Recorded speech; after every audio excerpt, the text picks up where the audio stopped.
Bonjour mes amis, Nadia Sebati qui vous parle. Dans ma vidéo précédente, nous avons abordé la notion de processus de vente. Et nous avons parlé rapidement de toutes les étapes qui nous mènent à la commande ou à la signature d'un contrat.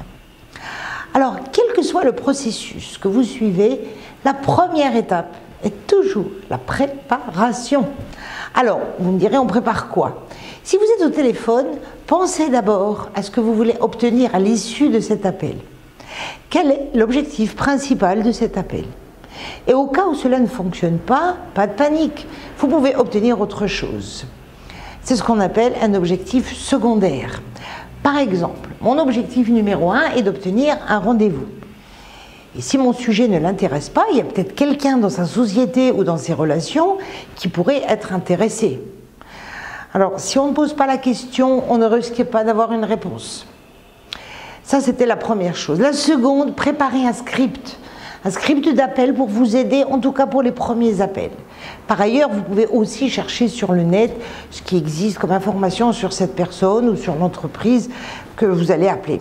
Attention, n'y passez pas trop de temps non plus, parce que si vous avez une longue liste de personnes à appeler, ça peut prendre beaucoup de temps. Rappelez-vous une chose, troisième, la bonne humeur est contagieuse. N'en faites pas trop, bien sûr, mais gardez le sourire. Et si ce jour-là, vous n'êtes pas en forme, décalez les appels un autre jour.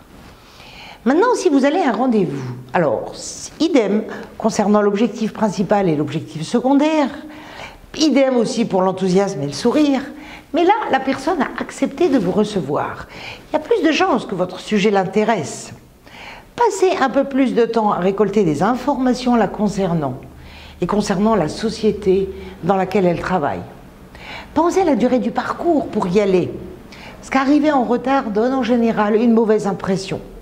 Pensez également aux documents qui vous seront utiles pendant l'entretien ou que vous souhaitez lui laisser.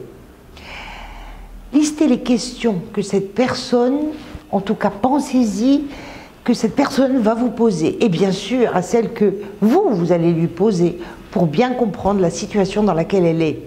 Même les commerciaux les plus chevronnés oublient quelquefois de poser certaines questions. Et je ne vous cache pas que cela m'est arrivé plus d'une fois. Pensez-vous à demander par exemple s'il a déjà contacté d'autres confrères? Important, hein, de savoir quels sont les concurrents sur une affaire. Pensez-vous à lui demander quelles sont déjà les actions qu'il a entreprises ou quelles sont les ressources qu'il a actuellement pour avancer dans son projet. Cette étape, la préparation, est fondamentale. Plus vous y passerez de temps et plus vous vous sentirez en confiance pendant l'entretien. Alors, certains commerciaux que je connais se préparent également mentalement. Ils visualisent l'entretien et pendant cette visualisation, tout se passe merveilleusement bien. Vous pouvez essayer la technique, elle fonctionne bien. Moi, je l'ai essayé, on en arrive serein et enthousiaste. Voilà mes amis, j'espère vous avoir convaincu que la préparation est une étape stratégique du processus de vente. Sujet prochain, maintenant qu'on a préparé et qu'on y est, qu'est-ce qu'on y fait? J'ai hâte d'y être. À très vite.